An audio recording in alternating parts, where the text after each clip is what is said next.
Halo co-friends, di sini kita punya soal tentang turunan. Diketahui fungsi fx adalah sin kuadrat x plus cos x. Nilai dari turunan kedua fungsi fx pada x sama dengan pi per 3 adalah. Sebelumnya, mari lihat kembali di sini konsep tentang turunan.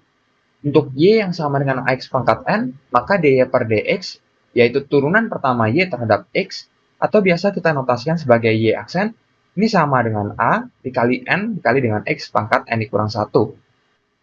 Lalu kita juga punya untuk Y yang sama dengan U dikali V, maka Y aksennya adalah U aksen V ditambah dengan U V aksen. Lalu kita punya aturan rantai, di mana untuk Y yang sama dengan U pangkat N, maka Y aksennya adalah N dikali dengan U pangkat N dikurang 1 dikali dengan U aksen. Lalu kita punya turunan trigonometri. Untuk Y yang adalah sin X, maka Y aksennya adalah cosinus X. Untuk Y yang sama dengan cos X, maka Y aksennya adalah minus sin X. Dalam kasus ini kita punya bahwa untuk fx-nya adalah sin kuadrat x, lalu kita tambahkan dengan cosinus x. Kita ditanyakan turunan kedua fungsi fx-nya, dan nilai x-nya sudah diberikan. Jadi kita akan tentukan terlebih dahulu berarti nanti untuk turunan kedua dari fungsi fx-nya. Sebelum menentukan turunan kedua, kita perlu menentukan untuk turunan pertama. Jadi kita akan cari untuk f aksen x-nya terlebih dahulu.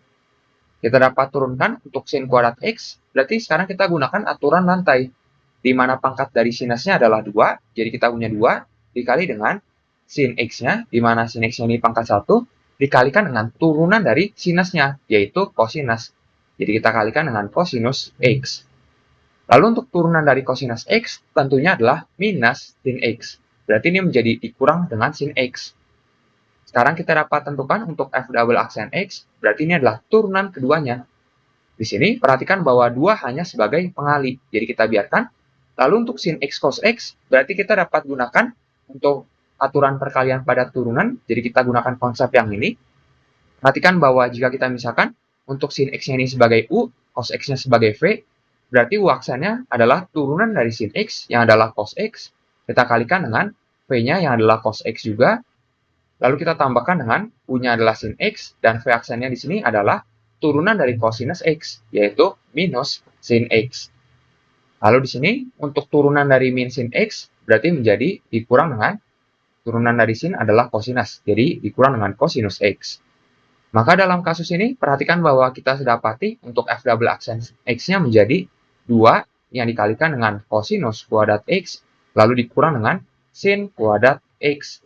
Lalu kita kurangi dengan cosinus dari X. Jadi kita punya seperti ini. Berarti, perhatikan bahwa kita dapat tentukan untuk nilai turunan kedua pada X sama dengan pi per 3.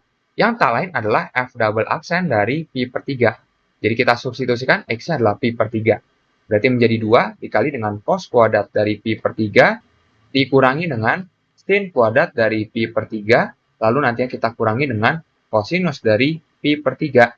Maka kita dapat tentukan bahwa untuk cosinus dari pi per 3 sebenarnya nilainya adalah setengah.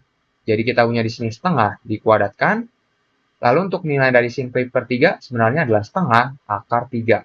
Jadi kita punya yang ini dikuadratkan juga. Lalu kita kurangi dengan cos dari pi per 3 yang adalah setengah. Sehingga kita punya bahwa ini akan sama dengan 2 dikalikan dengan 1 per 4. Lalu untuk setengah akar 3 dikuadratkan, berarti ini menjadi 1 per 4 dikali dengan akar 3 yang dikeluarkan yaitu 3.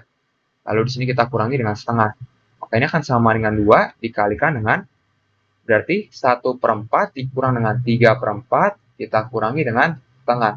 Ini akan sama dengan 2 dikali dengan min 2 per 4, yaitu min setengah, kita kurangi dengan setengah.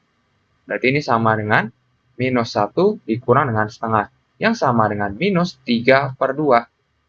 Jadi nilai dari turunan kedua fungsi fx pada x sama dengan pi per 3 adalah minus 3 per 2. Kita pilih opsi yang D.